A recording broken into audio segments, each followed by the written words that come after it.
만약 63에서 75세에 이르러서도 이 8가지를 해낼 수 있다면 당신은 정말로 대단한 사람입니다.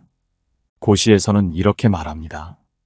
인생 70고래이 긴 세월을 흘려보내며 오래 살고 건강하게 지내는 것은 매우 드문 일입니다. 장수는 축복입니다. 그러나 많은 사람들은 70에 도달했을 때 몸과 마음이 지치고 자신이 원하는 대로 살아가기 어렵다는 벽을 마주하게 됩니다. 인생에서 예수는 큰 전환점이며 이후의 시기는 더 많은 여유와 평온을 누릴 수 있는 귀중한 시간입니다. 만약 당신이 63에서 75세에 이르러서도 이 8가지를 해낼 수 있다면 당신은 정말 특별한 사람입니다. 첫째, 몸이 건강하고 일상생활을 스스로 관리할 수 있는 상태. 마을에는 날씬하고 우아한 부부가 살고 있었습니다.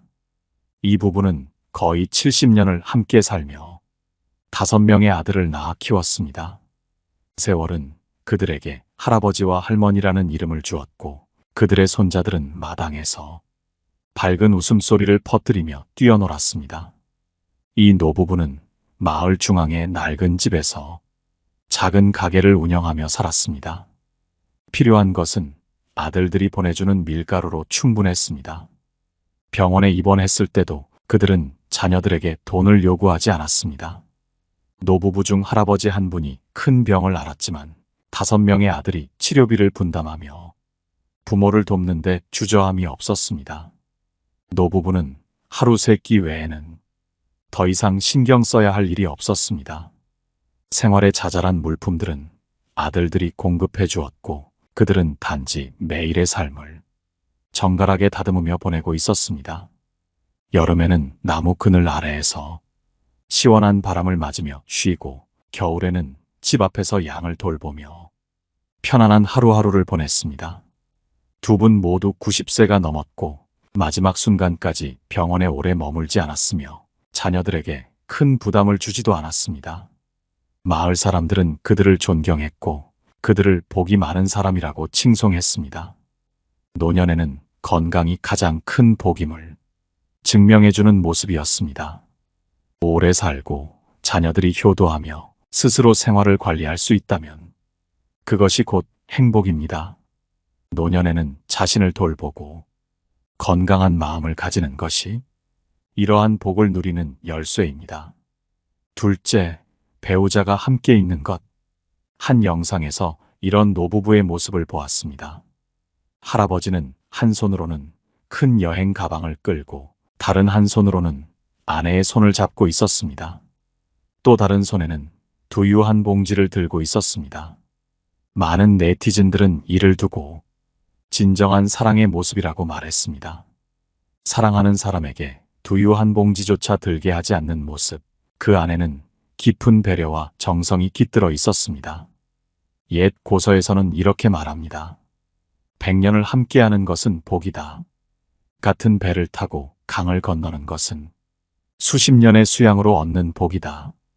부부가 평생을 함께한다는 것은 결코 쉬운 일이 아닙니다. 만약 당신의 배우자가 여전히 곁에 있고 원래의 배우자와 함께 노년을 보내고 있다면 그것이야말로 더할 나위 없는 평온과 행복일 것입니다. 셋째, 정신이 맑고 타인의 속임수를 간파할 수 있는 상태. 박 선생님은 올해 70세입니다. 얼마 전 그는 슈퍼마켓 앞에서 한 젊은 여성이 다가와 말을 걸었습니다. 그 여성은 박 선생님에게 무료 세제를 주고 계란 2개를 받을 수 있는 프로모션에 참여하라고 권유했습니다. 박 선생님은 계란을 사려고 슈퍼마켓에 가던 길이었고 무료로 받을 수 있다니 나쁘지 않다고 생각했습니다. 버스를 타고 행사장으로 이동했는데 그곳에는 이미 비슷한 나이의 노인들이 자리하고 있었습니다. 그들이 그곳에서 겪은 일은 평생의 교훈이 될 만한 사건이었습니다. 알고 보니 해당 행사는 정수기 판매 회사가 진행 중인 이벤트였습니다. 먼저 사람들은 1시간이 넘는 강연을 듣게 되었고 그 후에 번호표를 배부받았습니다. 번호표를 받으려는 사람들은 자연스럽게 긴 줄을 형성하였고 직원들은 수량이 한정되어 있으니 서두르라고 재촉했습니다. 번호표를 받은 사람들에게는 선착순으로 할인된 가격에 정수기를 구매할 수 있는 기회가 주어졌습니다. 정수기 한 대의 가격은 139만 원이었는데 노인들에게는 상당히 부담스러운 금액이었습니다. 박 선생님께서는 정수기가 필요하지 않다며 물러섰습니다만 직원은 그의 집까지 동행하며 더 자세히 상의하자고 설득했습니다. 박 선생님께서는 반드시 버스를 타고 돌아가겠다고 고집하셨고 결국 강매에서 벗어났습니다. 당시 다른 노인들 대부분은 번호표를 받은 뒤 140만 원에 가까운 돈을 지불하고 정수기를 구매하셨습니다. 요즘은 많은 상인들이 노인들의 주머니를 노리고 있습니다. 이들은 교묘한 속임수와 약간의 혜택을 미끼로 내세워 값비싼 물건을 구매하도록 유도하고 있습니다. 많은 노인들이 실용적이지 않은 기계나 건강보조제를 사거나 심지어 투자 사기에 휘말려 적지 않은 돈을 낭비하는 경우도 있습니다. 이런 상황을 방지하려면 일부러 어리숙한 척할 수는 있어도 실제로 어리석게 행동해서는 안 됩니다. 정신을 맑게 유지하고 타인의 속임수를 분별하며 침착하게 대처하는 것이야말로 지혜로운 노년의 모습입니다. 넷째, 경제적으로 자립하여 자녀들에게 손을 벌리지 않을 수 있는 것이 중요합니다.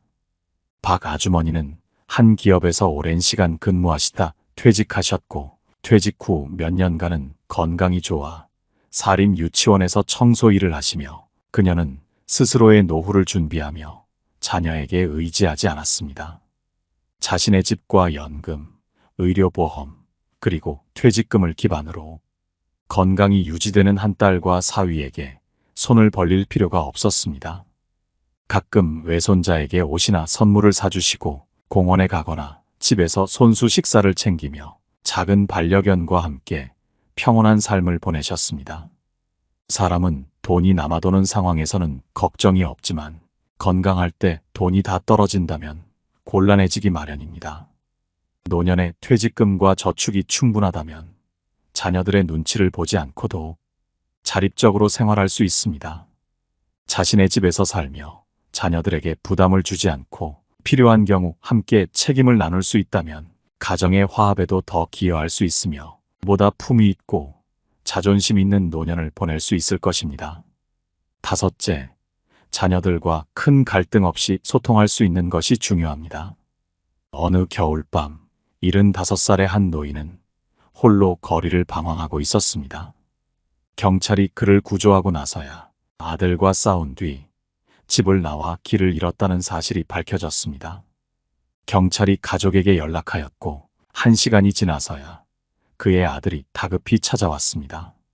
하지만 아들은 오자마자 노인을 꾸짖으며 불만을 드러냈습니다. 아들은 아버지가 젊었을 때부터 집안에서 독단적으로 결정을 내리고 고집이 세어 가족들과 자주 갈등이 있었다고 하소연했습니다. 노년에 이르러서도 그의 성격은 변하지 않았고 아들과의 소통은 점점 더 어려워졌습니다. 작은 생활 속 일들로 자주 다투었으며 결국 막내 아들만이 그를 돌보겠다고 나섰습니다. 그의 큰딸은 이미 오래전에 연락을 끊은 상태였습니다. 이 세상에서 모든 이익과 가치는 결국 일시적인 것에 불과합니다. 진정한 안정과 가치는 감정적 관계에서 비롯되며 상대방에게 신뢰와 의지를 제공할 수 있을 때만 지속됩니다. 노년에 이르러 자녀들의 삶을 이해하고 그들이 스스로의 인생을 살도록 놓아주는 것이 중요합니다. 그들의 삶에 지나치게 개입하지 않는 태도야말로 진정한 가족의 화합과 평화를 가져다 줄 것입니다.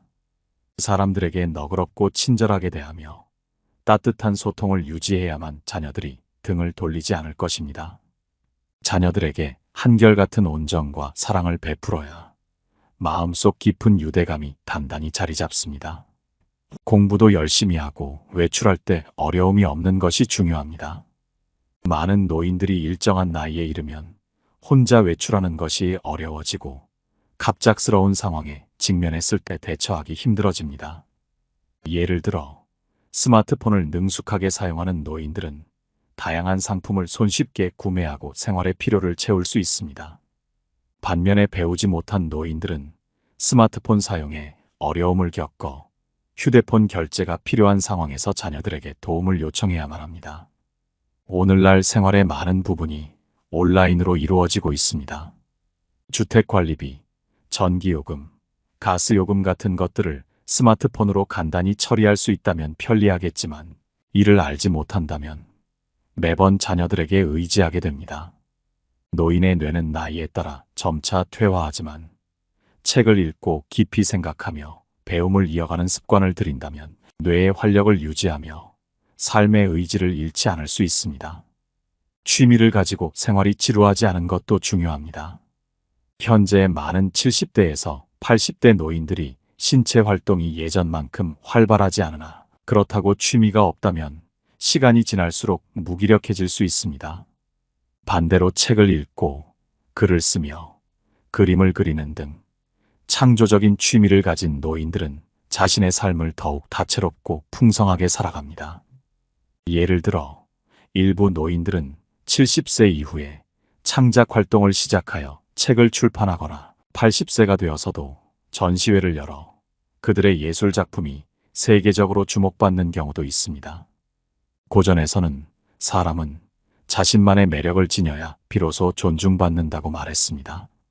노인들에게 알맞은 취미는 단순한 오락 이상의 의미를 가지며 삶의 깊이를 더해줄 수 있는 소중한 기회가 됩니다. 내면이 넓어지고 다른 사람들과의 비교에 얽매이지 않는 것도 필수적입니다. 한 아파트 단지에 사는 80세의 할머니는 늘 미소를 띠며 지팡이를 짚고 단지 내 벤치에 앉아 계십니다.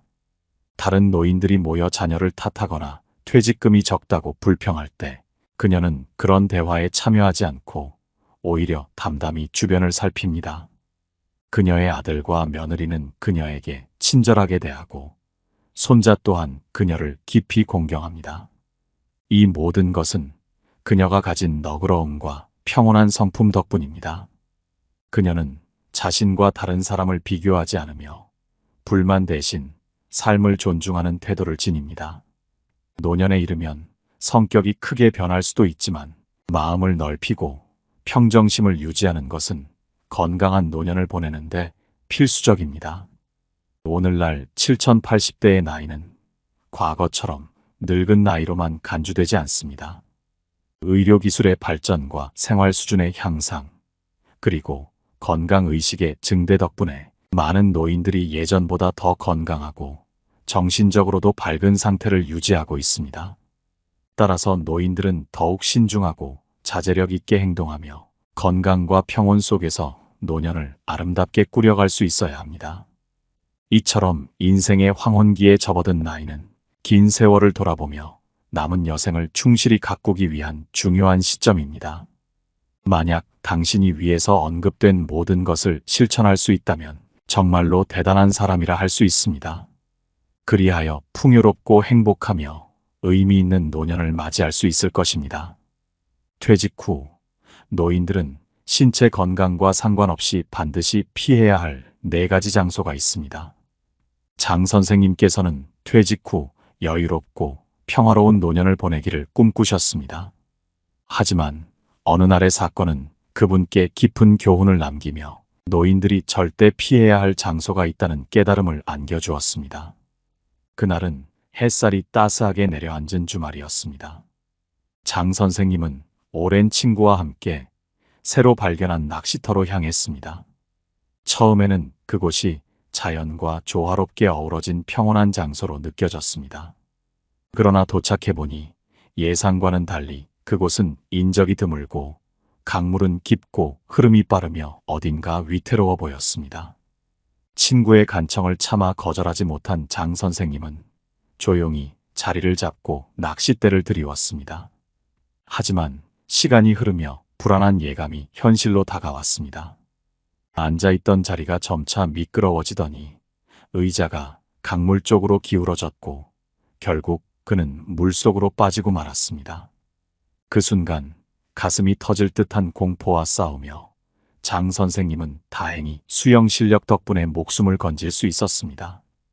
그 후 그는 주변 사람들에게 이렇게 말했습니다. 노년에 접어들면 4가지 장소는 반드시 피해야 합니다. 이건 제가 몸소 겪은 교훈입니다. 첫 번째, 기원과 체스방. 많은 노인들은 기원을 시간을 보내는 즐거운 장소로 여깁니다. 하지만 기원은 도박의 위험을 내포하고 있습니다. 퇴직 후 수입이 한정된 노인들에게 노후 자금은 생활비뿐만 아니라 돌발 상황에 대비해야 할 중요한 자원입니다. 그러나 기원에서 작은 금액으로 시작한 게임은 어느새 중독으로 이어질 수 있습니다.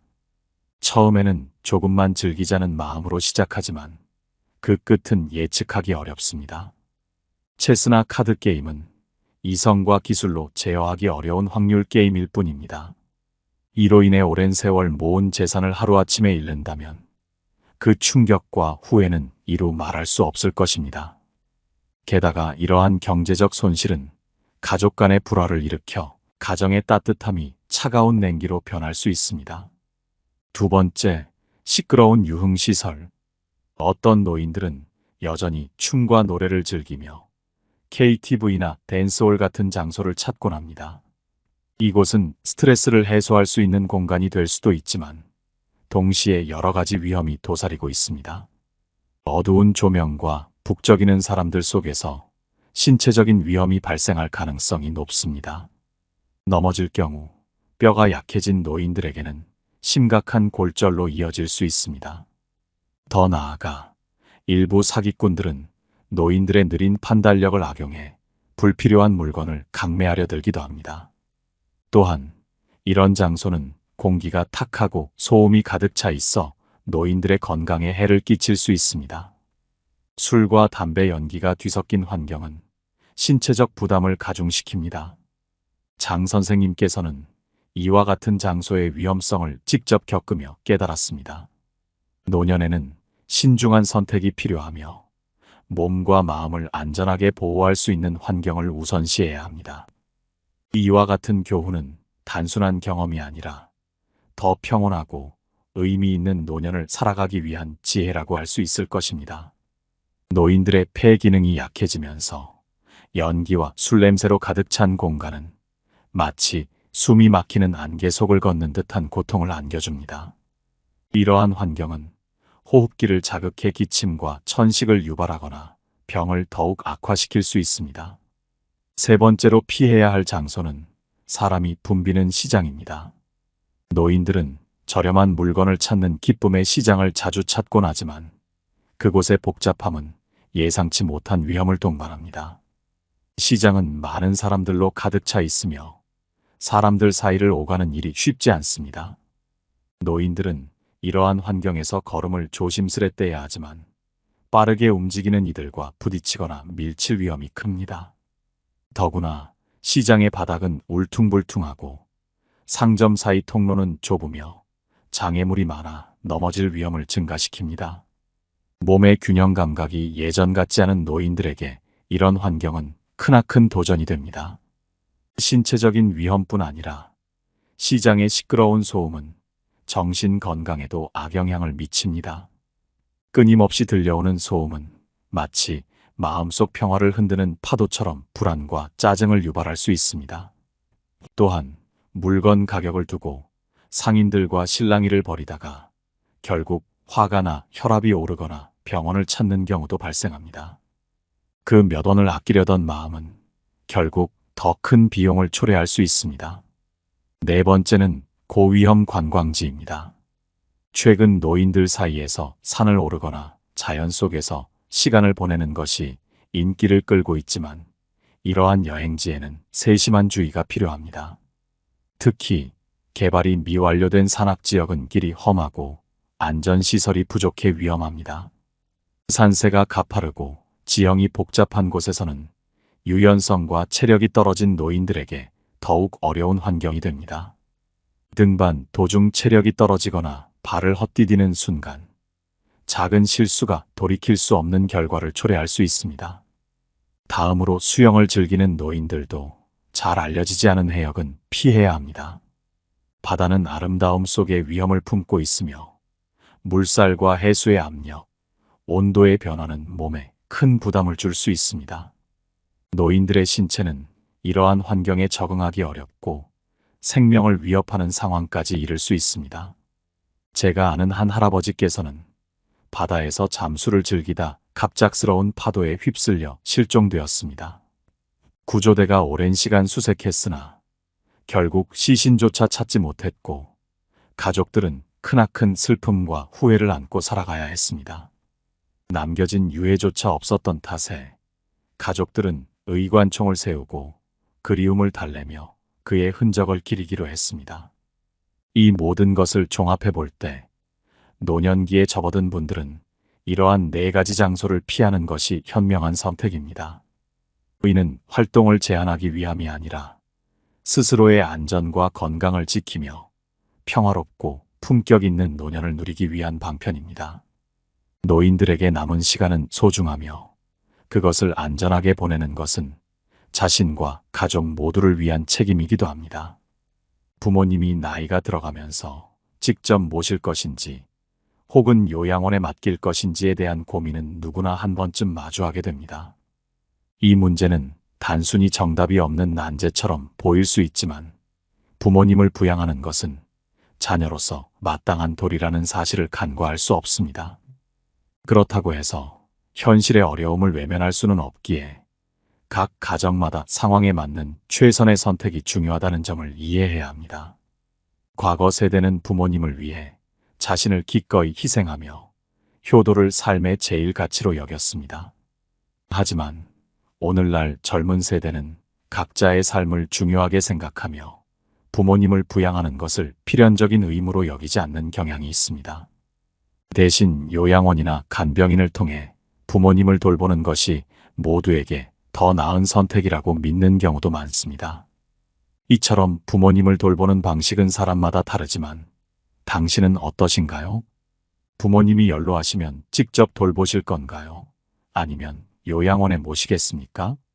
각자의 생각이 다를 수 있기에 아래 2사람의 이야기를 들어보시길 권합니다. 첫 번째 이야기는 50살의 김 씨입니다. 김 씨의 부모님은 80을 넘기셨고 2분 모두 나이가 드시며 점차 돌봄이 필요해졌습니다. 김 씨와 그의 형제는 부모님을 요양원에 모시는 결정을 내리기까지 많은 고민을 거쳤습니다. 부모님이 건강하셨을 때는 자립적으로 지내셨기에 부담이 크지 않았습니다. 부모님은 고향에서 살며 자녀들과 동거를 원치 않으셨고 자녀들은 주말마다 방문하거나 돈을 보내며 부모님이 편히 지내시도록 돕고 있었습니다. 하지만 아버지가 암에 걸리신 후 상황은 달라졌습니다. 병이 닥치기 전까지만 해도 김 씨의 아내와 동생의 아내는 서로 좋은 관계를 유지하며 자주 쇼핑도 다녔습니다. 그러나 아버지의 병이 깊어지며 간병이 필요해졌을 때 동생의 아내는 불만을 품고 돌봄을 거부했습니다. 김 씨의 아내는 강인한 사람은 아니지만 손해를 감내하는데 인내심을 가진 사람이었습니다. 그녀는 가정을 위해 묵묵히 아버지를 돌보기로 했고 불평 한마디 없이 헌신했습니다. 처음에는 김 씨의 아내와 동생의 아내가 함께 아버지를 돌보며 김 씨와 그의 동생은 가정을 부양하기 위해 돈을 벌기로 했습니다. 그러나 동생의 아내는 마작을 즐기며 집에 머무르는 날이 드물었고 간병은 자연히 김 씨의 아내에게 전적으로 맡겨졌습니다. 김 씨의 아내는 동생의 아내가 무책임하고 게으르다고 생각했고 이런 상황은 2사람 간의 갈등으로 이어졌습니다. 동생의 아내는 간병과 비용 부담이 김 씨 부부의 책임이라고 주장했고 동생은 그저 아내의 말에 따를 뿐이었습니다. 계속되는 싸움 속에서 김 씨는 크게 실망했습니다. 부모님의 사랑을 저버리는 동생의 모습에 안타까움과 분노가 교차했고 결국 동생에게 부모님을 요양원에 모시자고 제안했습니다. 2 여자의 갈등이 해결될 뿐 아니라 부모님께서도 전문적인 돌봄을 받을 수 있다고 믿었기 때문입니다. 요양원으로 모신 후 부모님은 점점 건강을 회복하셨습니다. 간병의 부담이 줄어들면서 김 씨 가족과 동생 가족 간의 갈등도 사라졌고 이전보다 평화로운 관계를 되찾게 되었습니다. 부모님을 요양원에 모시기로 한 결정은 쉽지 않았지만 결과적으로 모두에게 긍정적인 변화를 가져다 준 선택이었습니다. 이처럼 상황에 따라 적절한 대안을 찾는 것은 가족의 평화를 지키고 부모님의 안녕을 보장하는 데 중요한 역할을 합니다. 저는 부모님을 요양원에 모시는 것이 차라리 더 나은 선택이라고 생각했습니다. 작년에 부모님을 요양원에 모셨습니다. 많은 분들이 제가 경제적으로 여유가 있어 보이니 부모님을 모시고 살아야 마땅하다고 말씀하시곤 합니다. 부모님이 연로하신 만큼 딸의 집에서 함께 계셔야 하는데 충분히 할 수 있는 상황에서도 왜 굳이 요양원에 모셨냐며 말이죠. 하지만 제가 겪었던 사정을 이해하신다면 여러분도 저와 같은 결정을 내리셨을 겁니다. 저는 집안의 외동딸이고 제 남편 또한 외아들입니다. 결혼 후 우리는 따로 나와 경제적으로 부족함 없이 대도시에서 안정된 생활을 이어왔습니다. 그러나 문제는 양가 부모님 모두 우리가 모셔야 한다는 점이었습니다. 네 분의 부모님을 한 집에서 함께 모시는 것은 마치 좁은 공간에 불안을 담은 시한폭탄과도 같은 일이었습니다. 집도 넉넉지 않고 방이 비좁은 상황에서 양가 부모님이 모여있는 모습을 상상해보면 숨이 막힐 듯 했습니다. 게다가 저희에게는 두 아들이 있습니다. 아이들이 커가면서 언젠가 결혼도 시켜야 하고 집도 마련해 주어야 합니다. 그래서 우리는 미래를 위해 열심히 일하며 두 아들에게 각각 집 한 채를 마련해 줄 꿈을 꾸고 있었습니다.